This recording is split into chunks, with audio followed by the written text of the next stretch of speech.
51% pour Noroki. Le trucage à la moldave ou à la roumaine aurait-il foiré in extremis? La question se pose donc après tous ces bidouillages récents. Il faut préciser que le nouveau président Noroki donne des sueurs froides à Emmanuel Macron et à Van der Leyen.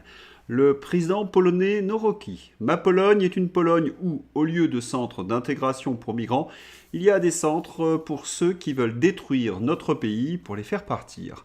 La Pologne est en effet entre de bonnes mains. Les résultats des élections se suivent et se ressemblent. USA, Angleterre, Géorgie, Allemagne, Autriche, Roumanie, Portugal. Le scénario est en effet toujours le même. Les forces patriotes obtiennent des scores records et remportent désormais des scrutins. Les peuples sont en train de chasser les européistes et autres mondialistes. Les raisons sont multiples, mais la submersion migratoire est certainement la cause principale. Florian Philippot. Les racailles privatisent hier soir le périphérique parisien, c'était dimanche soir, zéro réaction. Quand on a spontanément et pacifiquement manifesté contre la réforme des retraites devant le ministère du Travail, on nous a envoyé immédiatement la brave. Quand 2 tracteurs de la coordination rurale se baladent dans Paris, brave immédiatement. Idem les gilets jaunes, etc. Toujours la brave. Ici, impunité totale, retard à l'allumage. Florian ajoute qu'il laisse prospérer le chaos pour imposer des mesures liberticides. Très juste, on en reparlera. Mais il faut également ajouter que la situation dans nos banlieues est incontrôlable depuis 30 ans. Rapport de la DGSI, rapport des préfets qui se succèdent et qui nous expliquent en effet qu'il n'y a pas suffisamment de moyens, qu'il n'y a pas suffisamment de réponses judiciaires. Et nous avons eu les émeutes de 2005, de 2023, etc. Oui, c'est ce qu'on appelle les territoires perdus de la République. Et ce désastre est caché au plus grand nombre depuis des dizaines d'années par les journalistes français. Regardez la différence avec la presse étrangère. La France sombre dans le chaos. La presse étrangère ne mâche pas ses mots. Si en France, la plupart des médias préfèrent parler d'incidents, à l'étranger, la presse refuse les euphémismes. Que retiendra-t-on de la finale 2025 de la Ligue des Champions? Les 5 magnifiques buts inscrits par le Paris Saint-Germain? Le premier sacre du club parisien? Ou bien les nuits d'émeutes qui ont embrasé la capitale et le reste du pays?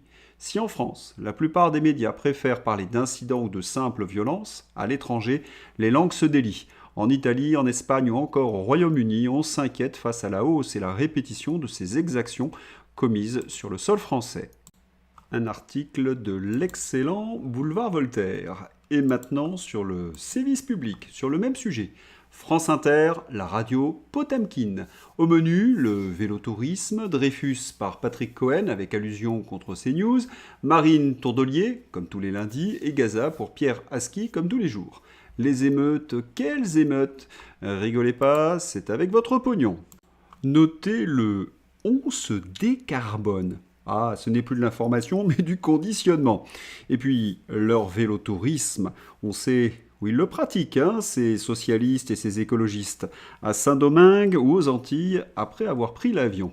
Le coup de gueule de Pascal Praud. Tous les éditorialistes aujourd'hui, il n'y a pas de chronique. Monsieur Cohen, il a fait sa chronique sur Dreyfus. Donc ça suffit en fait. Moi je vais vous dire, ça suffit. Donc Madame Veil, tous ces gens-là, Madame Ernotte, ça suffit. Voilà, parce que maintenant c'est des occultations, on ne parle pas de ce qui se passe en France. Samedi soir également, BFM TV parlait de fêtes à Paris. Moi j'ai eu une capitale dévastée par les barbares. Un sapeur-pompier de la brigade de Paris lâchement agressé au Trocadéro par une racaille. Un super flic de la brigade canine de Rennes plongé dans un coma après un tir de mortier. Et 2 compatriotes tués, 2 vies innocentes fauchées dans le chaos. La fête du PSG souillée par l'ensauvagement. Partout en France, bien au-delà des Champs-Élysées. Mais que s'est-il passé? Pourquoi un tel ensauvagement? C'est officiel, ces chars sont réservés pour les Français qui travaillent et qui souffrent. Cela semble désormais indéniable. La brave M et les chars, comme l'a rappelé d'ailleurs Florian Philippot, sont réservés aux manifestations pacifiques. Rapporteur, pardon, mais je n'ai pas compris votre réponse. Vous êtes en train de nous dire que nous n'avons pas assisté à des émeutes. Ça n'est pas votre analyse des faits. Bah si, vous avez dit, nous ne faisons pas la même analyse que vous. Je suis désolé de vous dire qu'il y avait des émeutes, tout le monde, je pense, même la France Insoumise, c'est pour vous dire quand même, hein, admet qu'il y a eu des émeutes, et le fait de mettre émeute dans le texte vous pose un problème. Parce qu'en réalité, c'est la réalité elle-même qui vous pose un problème. Donc moi, je ne comprends pas pourquoi vous ne nommez pas les choses et pourquoi vous essayez en permanence d'invisibiliser ce qui s'est passé.